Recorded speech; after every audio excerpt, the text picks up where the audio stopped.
السلام عليكم، مرحبا بكم في وصفات ناعمه. وصفه اليوم ان شاء الله غتكون حلوه الليمون او الحامض اللي كتجي منعشه ولذيذه بزاف، او الغريبه المشقه بالحامض.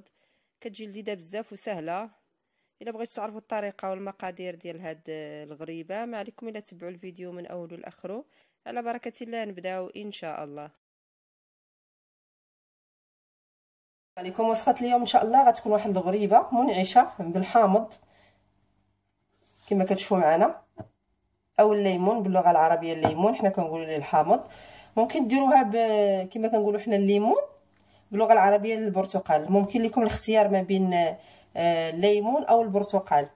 لهذا الغرض عندي هنايا عصير حامضه وحده، ليمونه واحده، وقشره ديالها محكوكه، يعني غير داك الصفر ديالها. انا درت حامضه صفراء، غير داك الصفر ديالها من وصلش للابيض حكيته. عندي 2 بيضات، عندي فانيليا، عندي هنا خماره 16 غرام، انا غناخذ منها 10 غرام، يعني هذه فيها 2 معالق كبار، غناخذ واحد المعلقه صغيره تكون عامره مزيان. عندي هنايا تقريبا 2 معالق حتى 3 ديال السكر السخين. ممكن ديروا اكثر، انا حيت غادي ندوزوها مازال السكر السخين، انا ما تنبغيش الحلوه تكون حلوه بزاف باش يلا الواحد يقدر ياكلها وما كيحسش بان ديك الحلاوه انا مهم الا كليت الحلاوه كديرني بزاف. هنا عندي نص كاس تاع الزيت المائده، وعندي بطبيعه الحال الطحين حسب الخليط، يعني الطحين ما غنعطيكمش العبار ديالو. وعندي السكر السقيل فاش غادي نفندوها. على بركه الله غادي ندوزو نصايبوا الحلوه ديالنا نخلطوها. راها سهله بزاف وتتجي رائعه وتتجي واحد المذاق وتتجي مشقه من الفوق. غادي نتلاقى معكم دابا من بعد باش نبداو نخدموها. غادي نخدموا الحلوه ديالنا. غنديروا 2 حبات بيض، الحبه الاولى، الحبه الثانيه. غادي ندير داك السكر الثقيل. انا درت معكم كميه صغيره، نتوما ممكن ديروا اكثر، كنعطيكم انا على حساب باش يعني تكون عندكم. غادي نخلط هذا البيض مع السكر الثقيل، غير نساجمو شويه، من بعد راه غنخدموا يدينا ان شاء الله. غندير الزيت.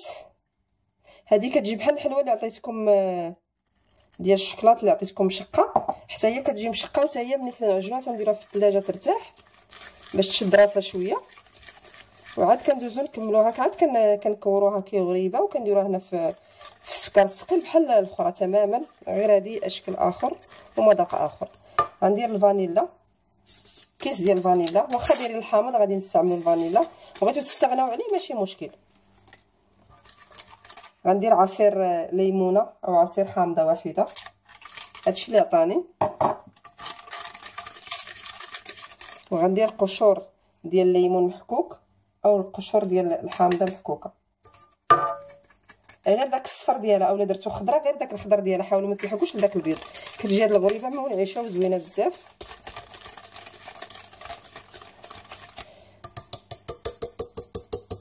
دابا غادي ندوز نضيف الطحين. بسم الله.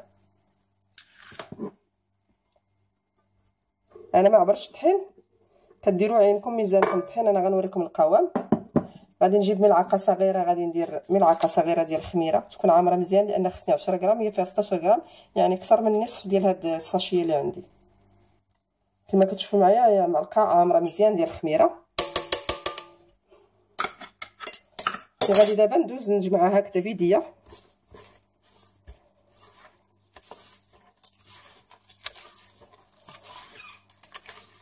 ممكن ديروا انواع ديال الحلوه الا بغيتو بانواع كثيره، كل مره ديروا شويه بحال هكذا المقدار اللي كنعطيكم دابا. غادي نزيد الطحين باش تكون عندكم الطاوله ديالكم متنوعه.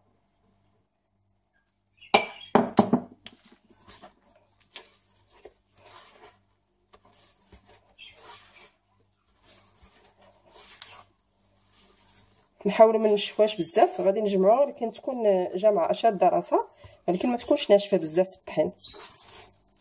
مازال خصني نزيد الطحين، كتشوفوا باقا رخوه بزاف. انا قلت لكم ما عبرتش، ولكن غنوريكم ان شاء الله القوام ديالها كيفاش كيكون.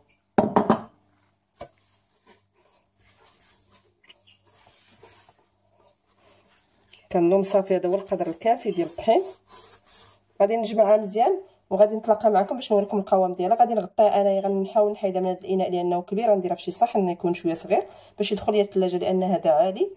غندخلها الثلاجه ترتاح، المهم وقت اللي بغيتو ساعه ولا هذا. انا اصلا دابا يعني غادي نعجنها وغادي نغطيها نديرها في الثلاجه. خصني نمشي نجيب ولدي من المدرسه، ما عنديش الوقت حتى نرجع من المدرسه ديال ولدي ونجيبو عاد ان شاء الله. غادي المهم نعطيه ياكل وهذا، وعاد ان شاء الله غادي ندوز معكم باش نعملوها على شكل غريبه وندوزوها في السكر الثقيل.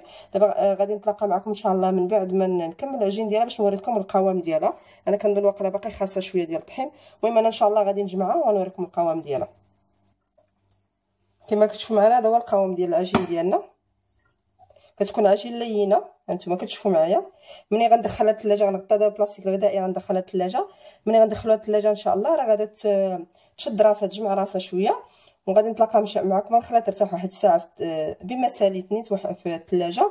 نتلاقى معكم ان شاء الله من بعد ما ترتاح باش ندوزو ان شاء الله ندوزوها في السكر الثقيل او السكر بودره وندخلوها للفرن. الفرن خاصو يكون على 170 حتى 180 درجه، نشعلو عليها غير من التحت. حتى اللي كنت درت معكم سابقه حتى هي ممكن تشعلوها عليها غير من التحت، وانا راه كنشعل عليها من الفوق لتحت كتشقق، حيت انا عندي فرن كهربائي. بالنسبه للناس اللي عندهم فرن الغاز شعلوا عليها غير من التحت تتشقق لكم ان شاء الله. غادي نتلاقى معكم ان شاء الله من بعد ما ترتاح وندوزو باش نشكلوها ان شاء الله. بعد ما ارتاحت العجينه ديالنا في الثلاجه انا غنوريكم القوام ديالها. كما كتشوفوا كتشرب شويه، ما كتبقاش كما كانت. دابا غادي ندوزو ان شاء الله نديروها، نحاولوا نديروهم قد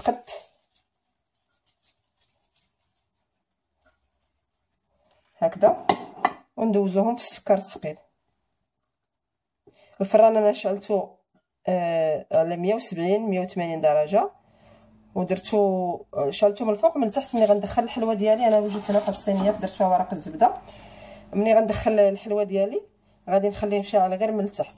انا ممكن نشعلو من الفوق ومن التحت، حيت كاينه اللي عندها فرن الغاز غتقول لي واش خصني نشعلو كيفاش خصني نشعلو. شعليه غير من التحت. انا دابا غنشعلو غير من التحت ان شاء الله حتى تشقق ليا. ما خصناش نخلوها طيب بزاف، لان الا طابت بزاف راها كتنشف لينا الحلوه ديالنا. غنبقى مستمره على هذه الطريقه.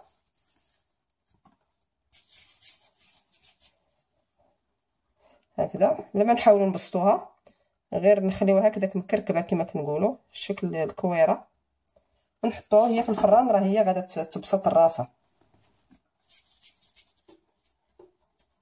دابا واحد الريحه عاطيه ديال السيترون، عاطيه زوينه بزاف، كتجي هاد الحلوه منعشه ولذيذه بزاف.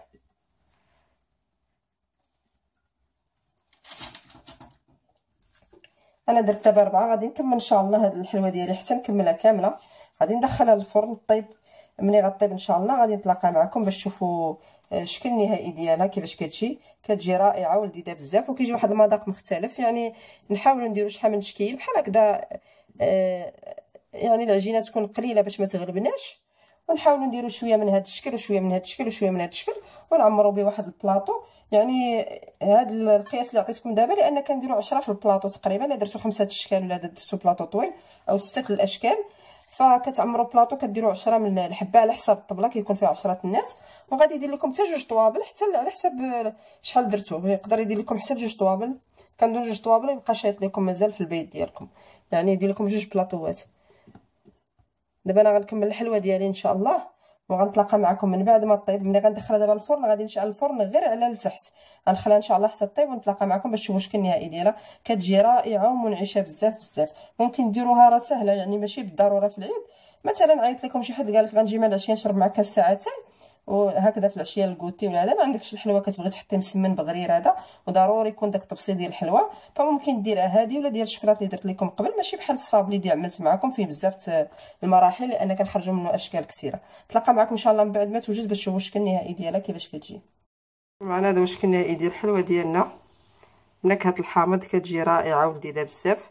ما تردوش تجربوها، انا اكيد ان شاء الله غتنال الاعجاب ديالكم. غادي نقسم لكم باش تشوفوا كيفاش كتجي من الداخل. كتجي طريه من الداخل وكتجي منعشه، واحد المذاق لذيذ بزاف، مذاق الحامض. غادي نقسمها لكم من الداخل باش تشوفوا كيفاش كتجي. بالنسبه هذه غير يعني الصينيه الاولى اللي كانت في الفرن ملي خرجت بردت شويه، تسنيت عليها شويه بردات وعاد قدمتها. بالنسبه للصينيه الثانيه راه باقا في الفرن. فلهذا كتشوفوا الكميه قليله. عطاتني تقريبا كنظن شي 24 حبه بالنسبه لهاد الكميه اللي درت معكم دابا. غادي نقسمها باش تشوفوا كيفاش كتجي من الداخل. بسم الله. كتجي هشيشه من الداخل ومن برا كتجي مقرمشه، كتجي رائعه ولذيذه بزاف. ما تردوش تجربوها، انا اكيد ان شاء الله غتنال الاعجاب ديالكم.